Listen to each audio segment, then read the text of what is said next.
Ma'am, आप business communication के forms 2 पढ़ाना भूल ही चुके हो शायद। हाँ मैम। अरे नहीं नहीं, बिल्कुल भी नहीं। हम फिर से अभी पढ़ने वाले हैं बिजनेस कम्युनिकेशन चैप्टर 1, ठीक है, और उसमें हम अपने फॉर्म्स कंप्लीट करेंगे।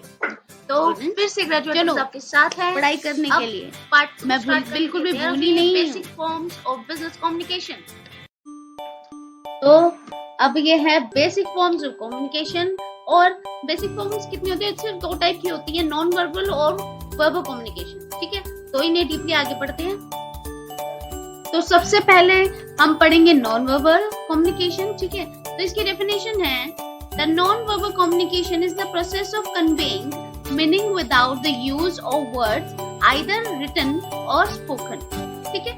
इन other words, any communication made between 2 or more persons through the use of facial expressions, hand movements, body language, postures and gestures is called as non-verbal communication। तो आपको ये पता ही लग चुका होगा कि इसका मतलब यही है गाइस कि नॉन-वर्बल कम्युनिकेशन क्या होता है। जैसे कि जो हम फेस से एक्सप्रेशन शेयर करते हैं, जैसे कि हम अगर स्माइल कर रहे हैं किसी बात के लिए, ठीक है, और हम अपना हेड जो है वो हिला रहे हैं नीचे की साइड पे, तो उसका मतलब होता है हाँ, ठीक है। और बहुत सारे, जैसे हम अपनी पलकी चिपकाते हैं, या फिर गुस्से में अपने जो हमारे जो दांत हैं उनको घिसते हैं, या फिर कुछ भी होता है ऐसा, कुछ भी जो भी हम फेशियल एक्सप्रेशंस करते हैं, हमारे बॉडी लैंग्वेज जो होती है, तो उसे कहते हैं नॉन वर्बल कम्युनिकेशन, जिसमें हम ना ही तो लिखने का इस्तेमाल करते हैं और ना ही अपने बोलने का इस्तेमाल करते हैं, सिर्फ यूज करते हैं एक्सप्रेशन। तो functions of non verbal communication, ठीक है, अब ये पढ़ेंगे। नॉन वर्बल कम्युनिकेशन का मतलब तो हमने समझ ही लिया है, फेशियल एक्सप्रेशंस और बॉडी लैंग्वेज, ठीक है। तो जो भी हम यूज करते हैं कम्युनिकेट करने के लिए, उसी को कहते हैं नॉन वर्बल कम्युनिकेशन, जिसमें हमारा कोई भी माउथ यूज नहीं हो रहा होता और कुछ भी रिटन में यूज नहीं हो रहा होता, ठीक है। तो जैसे कि इसके फंक्शंस हम पढ़ते हैं, to provide information either consciously or unconsciously. कोई भी हमें इंफॉर्मेशन प्रोवाइड करनी है किसी को भी, चाहे वो कॉन्शियसली है या फिर अनकॉन्शियसली है।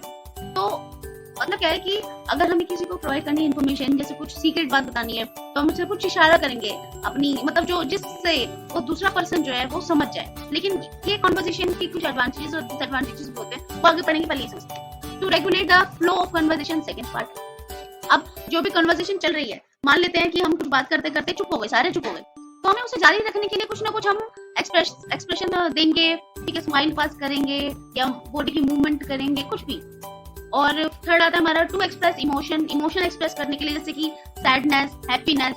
अगर हम सैड है तो हम सैड वाला फेस बनाएंगे, ठीक है, जैसे हम बहुत ज्यादा उदास हैं। और अगर हम हैप्पी हैं तो हम स्माइल करेंगे, लाफ कर सकते हैं हम किसी बात पे, ठीक है, और हम काफी ज्यादा आइज का यूज कर सकते हैं। तो इमोशंस ऐसे दिखाए जाते हैं। टू क्वालिफाई, अब हमारा बहुत ज्यादा, टू क्वालिफाई, कम्प्लीमेंट, कॉन्ट्राडिक्ट और एक्सपैंड वर्बल मैसेजेस।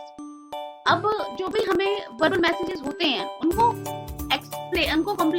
कॉम्प्लीमेंट करने के लिए, जैसे कि मान लेते हैं किसी ने कोई स्पीच दी है, तो उसको कॉम्प्लीमेंट करने के लिए हम कहेंगे, हम अपने फेस का एक्सप्रेशन या स्माइल देंगे या फिर कुछ ऐसा थंब दिखाएंगे, तो हम कुछ ऐसा एक्सप्रेशन करेंगे, ऐसी बॉडी लैंग्वेज यूज करेंगे जो ना ही तो जिसमें हमारा माउथ यूज होगा और ना ही उसमें कोई रिटन यूज हो रहा है, ठीक है। तो नॉन वर्बल कम्युनिकेशन, तो वर्बल मैसेजेस को थोड़ा लॉन्ग बनाने के लिए, एक्सपैंड करने के लिए भी हम इससे यूज करते हैं और उसकी क्वालिटी अच्छी। तो नेक्स्ट आता है हमारा टू कंट्रोल और इन्फ्लुएंस अदर्स, ठीक है। तो इन्फ्लुएंस अदर्स और कंट्रोल का मतलब, जैसे कि एक एग्जांपल ले लेते हैं, जैसे कि तो एक बॉस है हमारा, ठीक है, एक बॉस है हमारे जो बिजनेस ऑर्गेनाइजेशन के मालिक हैं, ओनर हैं, और जो एम्प्लॉय है हमारे, मान लेते हैं एमबीए है हमारे, मैनेजर है। तो क्या होगा, कोई बोर्ड मीटिंग चल रही है और बॉस जो है वो इंस्ट्रक्शंस इस तरीके से देगा अपने एक्सप्रेशन से या बॉडी मूवमेंट से या बॉडी लैंग्वेज से, कि ताकि जो एम्प्लॉय को समझ आ जाए कि हाँ अब स्टार्ट करना है, अब हमें ये लाइन बोलनी है, अब हमें कुछ इस तरीके से करना है प्रेजेंट, ठीक है। तो इस तरीके से, ताकि और जो दूसरे लोग बैठे हुए हैं उनको समझना है, सिर्फ एम्प्लॉय और बॉस को समझ आए और उनकी जो कन्वर्सेशन होगी वो सीक्रेटली हो जाए, और इस तरीके से जो होगा बॉस जो है एम्प्लॉय को कंट्रोल करेगा, ठीक है। ये एक एग्जांपल था। और इन्फ्लुएंस मतलब जैसे कि कोई हम मोटिवेट कर रहे हैं किसी स्पीच में, हम किसी अपने स्टाफ को मान लेते हैं मोटिवेट कर रहे हैं कि और हमें अच्छे से एफिशिएंटली इफेक्टिवली काम करना है, ठीक है। तो उस तरीके से हम ऐसे करेंगे ताकि हमारी बॉडी लैंग्वेज होनी चाहिए और जो हमारे फेशियल एक्सप्रेशंस होने चाहिए वो पूरी तरीके से गाइस, पूरी तरीके से एनर्जेटिक होनी चाहिए, उनको दिखाई देना चाहिए ऐसा।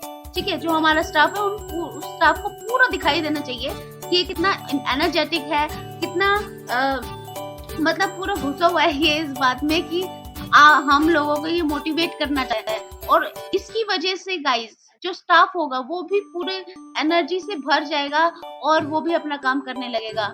जैसे कि अभी जैसे मैं पढ़ा रही हूँ आपको और इसी तरीके से आप पढ़ रहे हैं, इस तरीके से मैं जो हूँ आपको पढ़ा रही हूँ, लेकिन मेरे आपको फेशियल एक्सप्रेशंस या बॉडी लैंग्वेज नहीं दिख रही है, ये तो हम वर्बल कम्युनिकेशन कर रहे हैं, हम पढ़ रहे हैं नॉन वर्बल कम्युनिकेशन के फंक्शंस। तो अब नेक्स्ट आते हैं to facilitate and simplify specific task.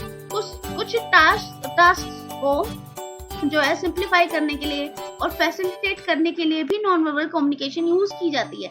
जैसे कि मान लेते हैं कोई भी ग्रेवेंसेस हो रहे हैं हमारे ऑफिस में, ग्रेवेंसेस मींस कोई भी लड़ाई झगड़ा या मन मुटाव हो रहा है, तो कोई उसे सुलझाने के लिए हम कुछ फेशियल एक्सप्रेशंस का भी यूज कर सकते हैं। चलो रुक जाओ, अभी रुक जाओ प्लीज, अभी हम बाद में बात करेंगे। इस तरीके से जो हमारे फेस के एक्सप्रेशन होते हैं, ठीक है, तो उससे भी हम समझा सकते हैं। ठीक है, तो कुछ टास्क जो ऐसे आ जाते हैं, कभी कभार कुछ सिचुएशन ऐसे आ जाती है बिजनेस में ही, तो उनको बताना पड़ता है, मतलब वर्बल कम्युनिकेशन वहाँ पे यूज होती है। ठीक है, तो ये थे हमारे कुछ फंक्शंस नॉन वर्बल कम्युनिकेशन के जो अभी मैंने आपको समझाए हैं। समझ आए तो लाइक करिए, नहीं समझ आए तो डिसलाइक भी करिएगा, ऐसा जरूरी नहीं है हमेशा लाइक। ठीक है, so advantages of non verbal communication अब हम करेंगे। तो फर्स्ट है रिलायबिलिटी। रिलायबिलिटी की यहाँ पे लिखा हुआ है, इसका मीनिंग लिखा हुआ है, तो आप देखो, most people can receive as much more easily with their words than with their bodies. जैसे क्योंकि बहुत सारे लोग जो है वो काफी ज्यादा लोग जो है हमारी बॉडी एक्सप्रेशन समझ जाते हैं जल्दी से, बल्कि वर्ड से इतना जल्दी से नहीं समझ पाते हैं। ठीक है, क्योंकि इंग्लिश के कुछ वर्ड्स जो है वो थोड़े से कंफ्यूजिंग होते हैं, लेकिन समझ जाते हैं, लेकिन थोड़ा सा टाइम लगता है। लेकिन हालांकि हर इंसान जो है फेशियल एक्सप्रेशंस और बॉडी लैंग्वेज जो काफी इजीली समझ सकता है, लेकिन वर्ड्स जो है वो रिलेटिवली इजी होते हैं कंट्रोल करने के लिए। ठीक है, इजी होता है कंट्रोल करने के लिए, लेकिन बॉडी लैंग्वेज जो है वो इजी नहीं होती। एक बार जो हमने कर दिया उसके बाद हम उसे चेंज नहीं कर सकते। ठीक है, लेकिन वर्ड्स जो है वो इजी होता है कंट्रोल करना। ठीक है, और इस by paying attention to these non-verbal hints we can detect deception or affirm a speaker's honesty। ठीक है, तो हम काफी बार ये होता है कि हमें अटेंशन एक तो देनी पड़ेगी, नॉन वर्बल हिंट्स के लिए हमें उसकी तरफ देखना ही पड़ेगा।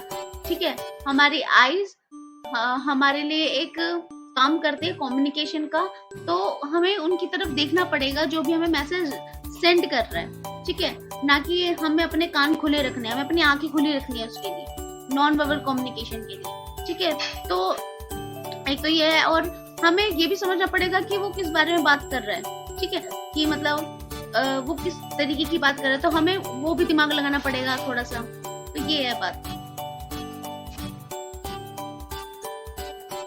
तो हमारा नेक्स्ट फंक्शन है, एडवांटेज है, ठीक है, एफिशिएंट।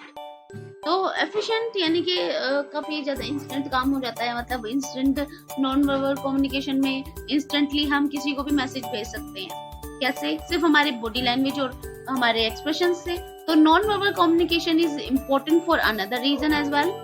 तो it can be efficient from both the senders and the receivers standpoint.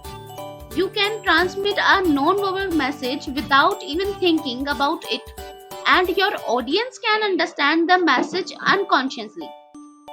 तो जो सेंडर होगा और रिसीवर होगा उसका स्टैंड पॉइंट एकदम आमने सामने होगा। ठीक है, या मतलब थोड़ा सा दूर हो सकता है, लेकिन इतना दूर नहीं होगा कि वो अपना एक दूसरे का चेहरा ना देख पाए। ठीक है, तो इस तरीके से होगा, और वो मैसेज जो है वो बिना कुछ सोचे जो है वहां पर मैसेज कर सकते हैं। ठीक है, तो एफिशिएंटली यानी कि बिना कोई खर्चे के जो है हमारा मैसेज जो है सेंड हो जाता है। लेकिन जैसे कि अगर हम वर्बल कम्युनिकेशन यानी कि हम अगर रिटन और ओरली कुछ बोलते हैं तो ओरली में हम फोन पे बात कर रहे होंगे तब भी खर्चा होगा, हमारे टॉक टाइम लगेगा, ठीक है। अगर हम रिटर्न में कुछ दे रहे हैं तो हमारे पेपर का खर्चा होगा, तो ऐसा कुछ हो सकता है। लेकिन इसमें जो है पेशेंटली होता है तो थोड़ा इसमें बिल्कुल भी खर्चा नहीं होता। इसमें तो बस हमें अपना मुंह हिलाना है, अपने हाथ हिलाने हैं, हाथ पैर हिलाने हैं। तो ये सिर्फ इस तरीके से होता है। तो ये होता है नॉन वर्बल कम्युनिकेशन का। क्रेडिबिलिटी की हमारा थर्ड एडवांटेज है क्रेडिबिलिटी। तो non verbal communication plays a role in business too. Okay, so अब इसकी पढ़ लेते हैं हम इसकी कुछ lines. For one thing it helps to establish credibility and leadership potential. ठीक है, एक जगह पे कि हमारी हेल्प करता है, जो नॉन वर्बल कम्युनिकेशन है वो हेल्प करता है लीडरशिप पोटेंशियल पाने के लिए और क्रेडिबिलिटी पाने के लिए। If you can learn to manage the impression you create with your body language, facial characteristics, voice and appearance, you can do a great deal to communicate that you are competent and trustworthy and dynamic. So इससे ये मतलब कि आप जो है अपना एक credibility position पा सकते हो आप, और लीडरशिप पोटेंशियल पा सकते हो कि आप काफी अच्छे से जो है मैनेज कर सकते हैं इम्प्रेशंस को और बॉडी लैंग्वेज को। आप काफी अच्छे से बता सकते हैं किस जगह पे कैसे आपको वॉइस देनी है, पेरेंट्स किस तरीके की होनी चाहिए आपकी, या फिर फेशियल कैरेक्टरिस्टिक्स किस तरीके की होनी चाहिए। तो ये काफी अच्छे आप बता सकते हैं और काफी जल्दी से आप डायनामिक हो जाते हैं, यानी कि चेंज हो जाते हैं किसी भी मोड में। तो ये आपके लिए प्रॉफिट होता है, एक एडवांटेज होती है नॉन वर्बल कम्युनिकेशन की। ओके, तो अब हम चलते हैं फोर्थ पे।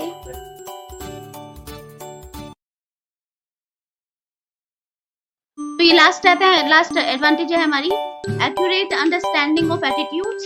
ठीक है, तो मतलब इससे हम समझ जाते हैं कि तो कौन सा इंसान किस टाइप ऑफ नेचर है, उसका एटीट्यूड कैसा है। एटीट्यूड इन द सेंस कि मतलब वो किस टाइप का है, उसका नेचर कैसा है, उसके फेशियल एक्सप्रेशन से, उसकी बॉडी लैंग्वेज से हमें समझ आ जाता है कि कौन सा मतलब एजुकेटेड है, कौन सा एजुकेटेड कम है, ऐसे भी समझ आता है। मतलब और अलग अलग तरीके के बेसिस होते हैं, तो उन बातों पे भी हमें काफी अच्छी तरीके से समझ आ जाता है नॉन वर्बल कम्युनिकेशन के हिसाब से। मतलब उसके एक्सप्रेशन हम देखते हैं। तो अब हम पढ़ते हैं कि थोड़ी सी लाइन। तो you will be able to interpret their underlying attitudes and intentions more accurately when dealing with co-workers, customers and clients. Watch carefully for small signs to conclude whether the conversation is going in the right direction or not. ठीक है, तो हम clients को, customers को, और हमें ये भी पता लग जाता है कि किस टाइप की हमारी जो है डील होने वाली है, हमारा आंसर क्या मिलेगा, हमारी डील पूरी प्रॉपर होगी या नहीं होगी। ठीक है, that's it. तो बाय गाइस, सब्सक्राइब और लाइक करना कभी मत भूलना। अगर वीडियो अच्छी लगी हो तो वापस जरूर आना।